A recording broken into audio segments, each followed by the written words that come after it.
Hey friends, welcome back to my channel. Today we're gonna do something a little different. We're not doing a book review, we're doing like a bunch of them because I wanted to catch you guys up on what I've been doing and reading for the past year. What my 2020 has looked like, you know, outside of the whole end of the world plague thing going on. So yeah, this should be fun.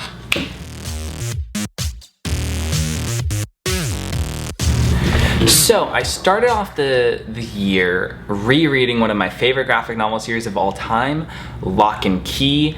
There were 6 volumes and I finished like half of them before the end of last year, and then I finished the other half like in the first like couple days of the new year. It's amazing. It's one of my favorite graphic novel series. The show wasn't what it should have been, but it's okay. Like, it's mediocre. But, you know, the books are better. So I highly recommend giving Locke and Key a read. Then I read the final graphic novel in Brandon Sanderson's White Sand series. So if you guys don't know about White Sand was a book that Brandon Sanderson wrote years and years and years ago, but he never actually published it. He felt like it wasn't polished enough to get published. So this graphic novel team approached him and they were like, hey, can we adapt one of your books into a graphic novel? And he was still like, well, I don't really have anything. But then he was like, oh wait, I have White Sand. So we got White Sand. I've read all 3 volumes. I think it's okay. It probably worked better as a book form, like in book form. The graphic novel was honestly kind of confusing, and it would have worked a lot better with the context of prose. Still not a bad read. It's a worthy entry into the Cosmere. The magic is cool. The characters are like decent. Yeah, it just felt very surface level. It felt very shallow. So I am hoping that eventually we will get the novels actually published, because I would love to read those as opposed to this, but decent. And then I continued reading the Wheel of Time series. So I was gonna do a whole separate video about it, but that's too much time. So basically last fall, I made a resolve to read all the Wheel of Time books and binge them. And I didn't, but I got, so this year, I think I read up to book 6, I believe. Let me check. Yeah, so I read up to book 6 this year, and that's roughly halfway through the series. I really enjoy it. It's definitely dense. Very character driven. By character driven, I mean there are some chapters where you do nothing but just kind of sit with the characters, which is cool, but also each book is like 900 to 1,000 pages long, so it's an acquired taste, and I wouldn't necessarily recommend the Wheel of Time for like a fantasy newbie or even people who read fantasy a lot. Like, you have to be committed to it, and I am committed. I'm just like cheating on it with a bunch of other books right now. I will eventually work my way back around to finishing the series, but it probably won't be for a while because it's so long. But it's worth a read, I think. But also it's long. Then I read Never Die by Rob J. Hayes, and honestly, this is one of my favorite books I've read this year. It was so fast-paced, it was so dark, but not I don't know how to describe it, but basically it was this very Japanese anime inspired book set in this world where this child was collecting these warriors after they died because he was on a mission to kill the emperor. So it was very almost video game-esque kind of feel, where, you know, it's like, okay, we're gonna go get this guy, and then, oh, we're gonna go get this guy, and then, oh, we gotta get the final boss. But you know, it was just so well done, and it was such a short, fast read that I just thoroughly enjoyed it. So yeah, I definitely recommend Never Die. Oh, and it was also free with the Kindle Unlimited membership, so I did a month trial, and I read a lot of great books through Kindle Unlimited. So if you don't want to I don't know, because Kindle Unlimited has a lot of very indie titles, which is great, but also it's if you are looking for certain books, most of the time they're not on there. But from what I read, I really enjoyed the books that I found on Kindle Unlimited. So if that's something you're into, I think it was worth checking out. Then I read, I don't know what they're calling, the Forward collection of novellas by Amazon. They did this really cool thing where they had like these kind of celebrity like voice actors come in and narrate these novellas, which were curated by Blake Crouch. And I love Blake Crouch. His work is fantastic. And so the stories within this collection were Randomize by Andy Weir, Emergency Skin by M.K. Jemisin, The Last Conversation by Paul Tremblay, Summer Frost by Blake Crouch, and Arc by Veronica Roth. Now, I'll run through quickly what I thought of each individual story, but overall I thought like the presentation of like the narration was like fantastic. I loved listening to these as like kind of short audiobooks. Randomize I thought was fine. Andy Weir, I really enjoyed The Martian, but I've heard like bad things about his other books. I think The Martian was so interesting because it was like so novel and I'd never seen an author write like that. But honestly, after reading this one, his writing style kind of like grinded on me. I didn't love it. So next one I read is my favorite one of the collection, and it was Emergency Skin by M.K. Jemisin. I loved the audio aspect to this because it was so well suited, because it was told in second person. So it was, and this was also narrated by Jason Isaacs, who was amazing and perfect for the role that he was playing. Basically, it was like these people from the home world were narrating to you, and you are the character. And so basically it's them going, okay, we need you to do this. Okay, go here next. Why are you doing this? Like it was so engaging because it really put you into the headspace of this person. Even though we never get any of their inner thoughts, we get it all through their actions and like the frustrations that Jason Isaacs kind of mystery person back from the planet had. Also, I thought it was the most fascinating story. It was the one that because these are all kind of sci-fi themed, and this one I had never seen done before, like that kind of, it's just so good. If you have time to read this little short story, I think the short story was only 30 pages, but the audiobook was like, I think it was like 45 minutes or an hour. It was great. So if you have time, listen to it. It's phenomenal. And now I really want to go pick up like all of her other books. So I might. The Last Conversation was fine. I really like Paul Tremblay, and I think a lot of his other books are really good. This one just like fell flat for me. Not really sure why, but like it did, so.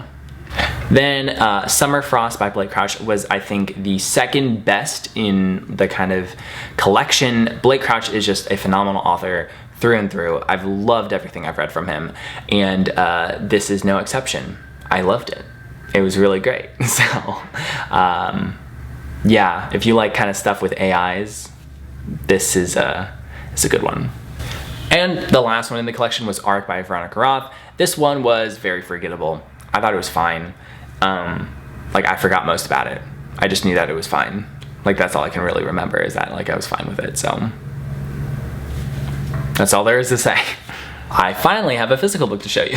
So next I read Arlo, Finch and the Kingdom of Shadows, which this is the last book in the Arlo Finch trilogy. It is a middle grade series, and this series is fantastic. You know, we're not speaking of HP anymore. At least I don't want to. So I would recommend something like this instead. It's very magical. It's very inclusive. It's just fun to read. Like Arlo is a great main character. His friends are just fantastic. The world is like magical and beautiful. Basically, it's like I would say.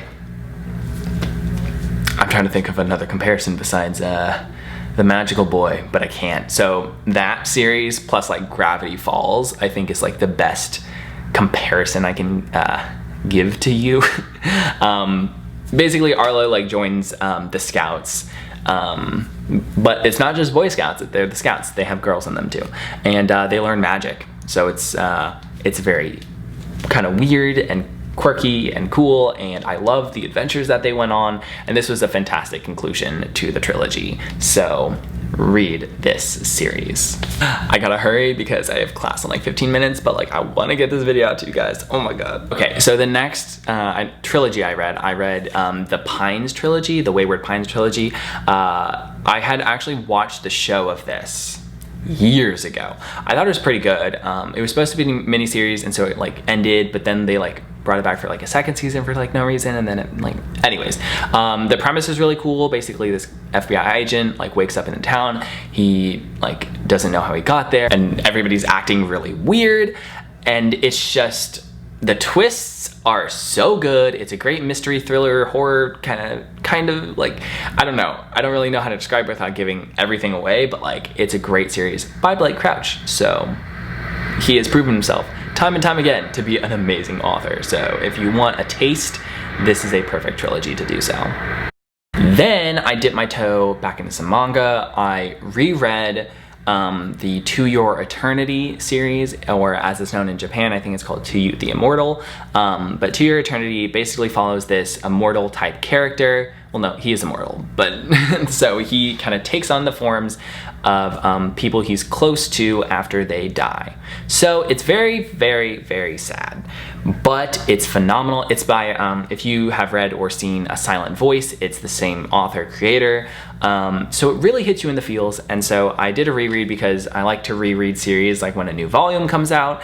So I read all the way up to volume 11, and then I think I actually like got online and then read like I think all the way through volume 12 because it hadn't come out yet, and I was like, I need to read these chapters. But the series is great if you want some kind of adventure mixed with sadness, mixed with beautiful writing. Like, this is the series for you. To Your Eternity is fantastic. Okay, brief update. Wow. I just found out that the anime is actually coming out like next month, or no, this month. It's October already, damn. I am so excited for this because it's gonna make me cry, and I for some reason love things that make me cry, so get ready. Then I utilized my Kindle Unlimited membership a little bit, and I read The Flight of the Darkstar Dragon by Benedict Patrick. This book was so good, so imaginative.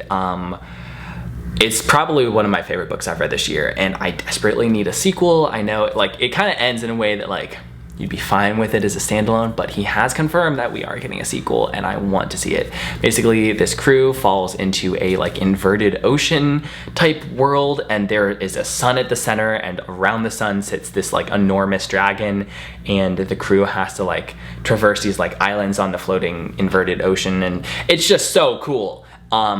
I loved it. I loved it so much. So yeah. Then I was inspired by the new Amazon series, Tales from the Loop, and I'd read Simon Stålberg's other book, The Electric State, which I really loved, and I thought it was super imaginative. And so now I read Tales from the Loop, which is a great, very nostalgic kind of like, I don't know how to describe the feeling it gives you, but it's like sad for a life that you've never lived. I don't know if there's a word for that, but like that's how I felt.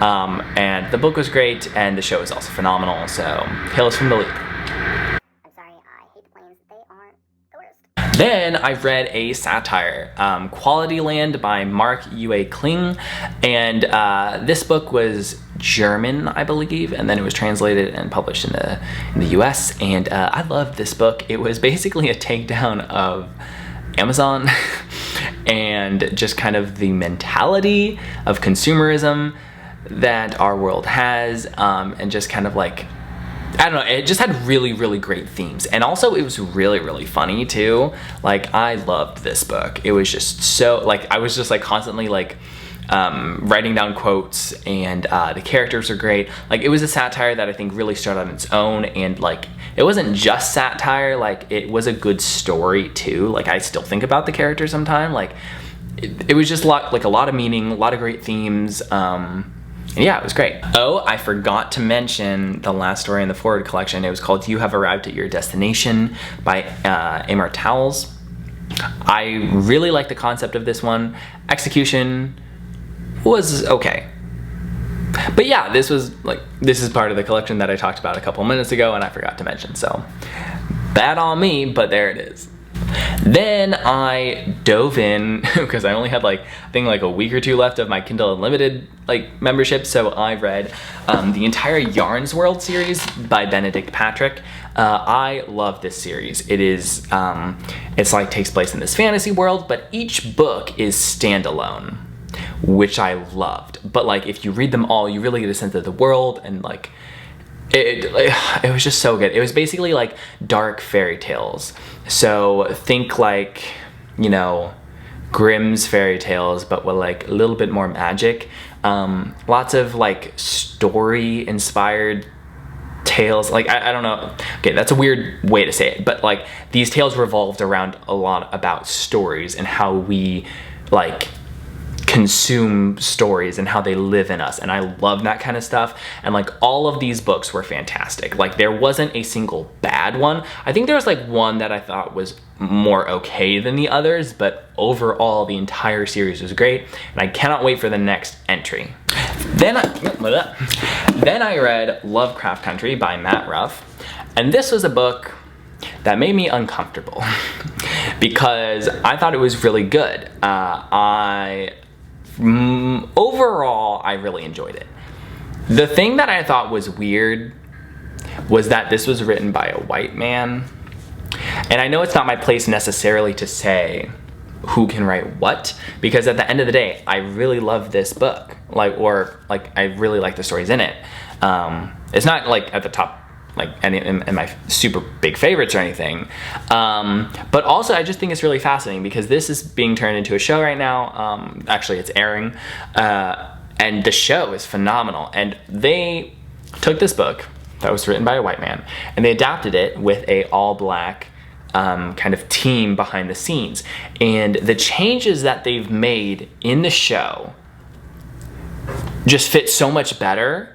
And so it's weird. I almost would rather suggest watching the show as opposed to reading the book. I'm glad I read this book. I'm glad this book exists, mostly because it gave that team the material they needed to make a phenomenal show.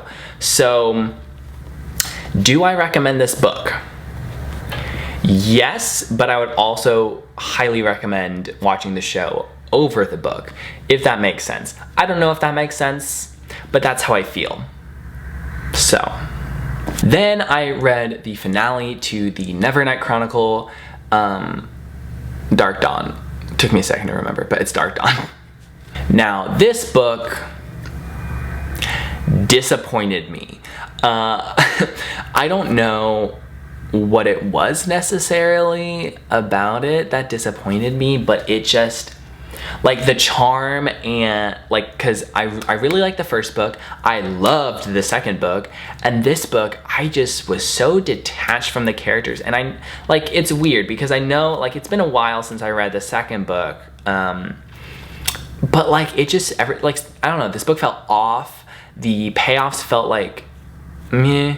I don't know, it was really disappointing, and also I just was getting more annoyed with the writing tone, because everybody was kind of annoyed at Jay Kristoff's annotations and stuff that he had in the first two, and I don't know, I like them, but in this book they really started getting to me, and I don't know why. Maybe it's because this was the finale and I was I really wanted to be into it and how epic it was, and I just was constantly being taken out. Yeah, I was just really annoyed with this book at the end of the day. I was counting down the days until I finished. So, yeah. Okay, my class is about to start, so I gotta go. So the lighting will change, but I'll be back. 5 hours later. Hey guys, I have returned a couple hours later, and definitely more exhausted, but let's keep going. So the next book that I have is The Faceless Old Woman Who Secretly Lives in Your Home. This is the next one that I read, and I absolutely loved this book. This is a Welcome to Night Vale novel, so this is one of the 3 standalone novels they have right now, set in the world of the podcast. The podcast is amazing. If you haven't listened to it, it's fantastic. And this is just, oh, it was so good. Basically, it follows The Faceless Old Woman Who Secretly Lives in Your Home, as she, like, it's about her history, so how she became the Faceless Old Woman Who Secretly Lives in Your Home. And it was amazing, it was epic, it was so many things that I cannot really try to explain because it was weird, but it was beautiful, and it was sad, and it was dark. This is a revenge novel, and it deserves the revenge, or she feels like she deserves her revenge, and you know what? She does, because this book was amazing. So 5 out of 5, 10 out of 10. This book is one of my all-time favorites now, basically. So then I got on my classics and I read Misery by Stephen King. This, you know, I'd seen the movie, of course. Who has not seen the movie? And I love Stephen King, but it's like, it was weird that I had never read this book, so I read it and I tore through it. I really loved it. I actually, because I rewatched the movie like after I had read the book again, and I like the book so much better because you get to see the book that he's writing for Annie Wilkes. For those of you who do not know the story of Misery, an author is captured by his #1 fan and forced to resurrect the main character in his series so that she can get the happy ending she wants. And you get to read the book in tandem with Paul while he's writing it, and it's just so good. Definitely worth reading if you have not already. Sorry guys, this is so many books, but like, I read a lot this year. The next one was The Husband's Secret by Liane Moriarty. This is the author of Big Little Lies. It wasn't as good as Big Little Lies. I thought it was okay. It was fun, it was pulpy. I tore through it really fast, so it was readable and engaging, but it didn't really pack a punch really for me. So I thought it was okay. I gave it, I think, 3 stars. Yeah, no, oh, I gave it 4 stars. So maybe like 3.5 then. It was good. Yeah. Then I read The Anomaly by Michael Rutger. This was a book I was like excited for because it kind of gave me like Indiana Jones vibes, but they were like Indiana Jones meets the, what is that movie? Oh, The Descent. Because basically these like paranormal researchers are like spelunking, and they go and they're researching for this like lost civilization type thing in caverns in the Grand Canyons. And then they get trapped, and then, you know, stuff goes sideways. But what I will say is, like, I enjoyed this book, but it was just, it was weird, but like not weird like in a good way. Like, I was just kind of like baffled by a lot of the plot details, and the characterization was slightly misogynistic, but it was engaging, kind of. Like, I don't know, it was fine. There's another book in the series, but honestly I don't think I'm gonna pick it up. I thought it was fine. Honestly, just go watch The Descent. It will give you all the vibes that you want from this book if you're thinking about reading it. Then we have another novel by Brando Sando himself, Legion, and you know what? This book was good. It's not as great as I kind of thought it was going to be. Basically, it's a trilogy of novellas that he had been releasing over the course of like a couple years, and this is like the release of the 3rd one, but then also a bind up of the first 2 as well. So it's a trilogy, but it clocks in about like, I think like 250 pages or something. So it's basically just like a short novel. I really like the idea of this. Basically the idea is like, this man, Stephen Leeds, he has aspects of himself that he talks to, and basically he's schizophrenic, but like his aspects know things that like he doesn't. So he's almost kind of a vessel for like all these different aspects and knowledges that he has and that he can talk to and interact with. And they were my favorite part of the book because they all had like very distinct personalities, and it was like really fun to read about. I do have to say, I think the first story was the best one.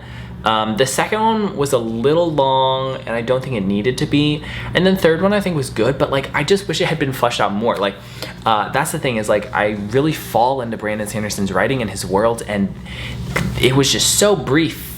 It was so brief here. I was like, I want more, because I don't feel like I was getting enough. So I feel like if you're not used to how long and epic Brandon Sanderson's books usually are, this is like a really fun kind of like psychological thriller, mystery, slightly supernatural maybe kind of thing.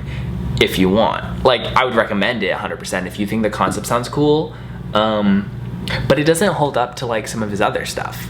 So I gave it 4 stars because I really liked it, but yeah, it was a really cool concept. Yeah. Sorry if I don't seem like I really articulate or know what I'm saying, because a lot of these books I read, you know, months ago, and I'm trying to like dredge up those memories for you guys, and it's hard.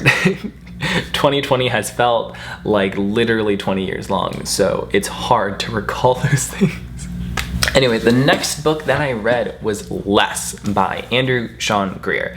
I loved this book. This book was beautiful, and not just because I was going through a breakup at the time, but also it was just gorgeous. Like, the writing was amazing. I think it won the Pulitzer.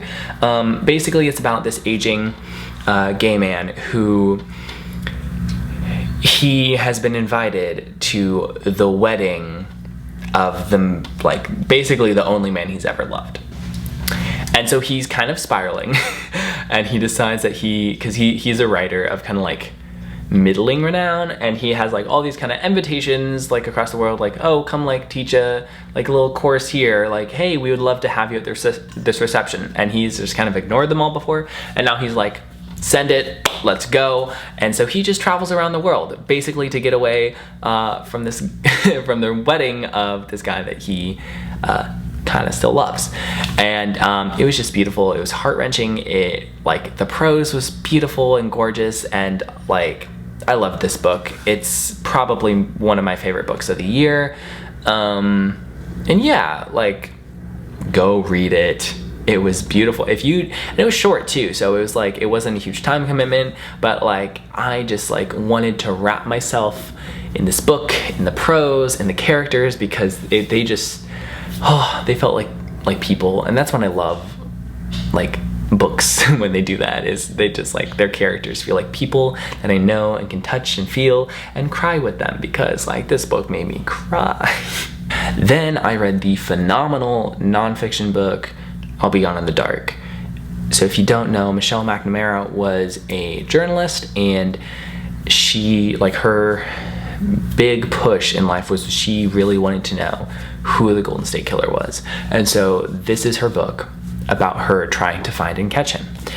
Unfortunately, she died, I think, a year or two before he was actually caught. But this book is kind of credited, and like, her as a journalist, basically investigative journalist, with the kind of sparking the public's interest in the case again. And although none of the information that she like actually gave the police actually led to him being caught, but like, she's still like a huge part of this story. And you know, the Golden State Killer was awful. Like, it's terrible to think about the things he did, and the book is kind of terrifying, honestly, because it talks about these awful things that happened and stuff that he did, but it was fascinating. It was more fascinating, honestly, because you saw her obsession with it and how she was like trying to cope with not knowing, and that was my favorite part about it. And like, it just kind of stands out as being one of those books that like, I'm never gonna read anything like this again. So, worth a read. Then we have another one of my favorite books of the year, Home Before Dark by Riley Sager. So Riley Sager has become an Insta-buy author for me. I read his book Final Girls years ago, loved it. His second book, The Last Time I Lied, is still my favorite book he's ever written. His other book, Lock Every Door, is still really good, and this book was phenomenal. So it's like a haunted house type thing, and Riley Sager really writes these just great thrillers. Like, it's like a mystery, you're intrigued, and I am never quite able to guess what he has going on. And you know, that is something in a mystery writer that I love to see, because if I'm reading it, I can guess what happens on page like 300 and I'm only like 50 pages in, I get bored real fast. I'm never bored with any of his books. So, and this one was a particular standout because it had a very spooky vibe going on. So if you want a book for spooky season, read this book. Then I read The Water Dancer by Ta-Nehisi Coates, and I hope I'm saying that right. And this book was just beautiful. Basically, it's really hard to talk about. So Hiram is a slave, and you know, in school we had to read a lot of these kind of like slave narratives and books about this experience, but it always, I don't know, some of the like writings and stuff felt very lecture-y, and so this book really makes you feel the emotion. And I really just want to say it's Coates' ability as a writer and his prose that really sucks you into this, because it's just, it has almost like kind of a supernatural tinge, because the character Hiram, he has this ability where he's able to tell stories of like his experience and what's happened to him, and that is able to help him free his people. I don't really want to get into that too much because of spoilers, but I want to say that like this was a magic that felt so naturalistic that it almost felt like it could have happened, you know, like, and that's why I don't want to say like it's fantasy. Like I don't exactly know how to classify this book. It feels like more literary, it felt more heavy, but still beautiful. Like it was gorgeous. I loved this book, and like the characters in it felt so alive. And what I want to say is one of the things that like I knew about but like didn't impact me as much until I really read it in here was the fact that like the slaves were separated from their families. And you know, it's like something that we all know about, but then like reading about it and Hiram and the other people in this novel, it's like they're forcibly like ripped away. And because, you know, this is in a time where they did not have phones, they did not really have like a good mailing system for the slaves, and you know, so when they're like dislocated from each other, like it's almost like they're never gonna see each other again. Like they know that their family is out there somewhere, but they don't know where they are. They don't know how to get to them. And it's just heartbreaking. And you see the anguish that it really causes with all of these characters and these people. And you just know that like Coates was really drawing on experiences that he's been told about or that he's like read about. Like honestly, most of this book felt very real. And I want to have, like, it was just beautiful. Like, I love this book. It's one of my favorites of the year, hands down. I'm so glad I read this, and I really wish more people would pick this up too, because I have not read a book like this in a long time. And yeah, it was beautiful. Then I read the Kyoshi duology, which both reviews of both the books are up on my channel right now. Go check them out if you really want to see detailed thoughts, but they're amazing. If you love Avatar, there's no reason for you not to check these out. Then I read Peter Pan, the original Peter Pan, or Peter and Wendy, I think is the original title. That book was weird. So Peter Pan is literally a psychopath, like it's in the text. And yeah, I'm like scared of the little dude. Like, I understand why it feels like a children's tale and like it's written like one, but like when you analyze the contents like in that book, it is not for children. I don't know who it's for. Like, I'm glad that Disney adapted it and made it more palatable, but also the movie is really racist. So like, is this a story that should just be like, I don't know. It's interesting. It was interesting to read, like the origins of, you know, the myth of Peter Pan. But yeah, I don't think I would recommend it. Like, I liked the writing and the language, but I just like, if you're reading this to your kid, they're probably gonna get nightmares, and if you're reading this to yourself, you're just gonna be like really baffled and confused.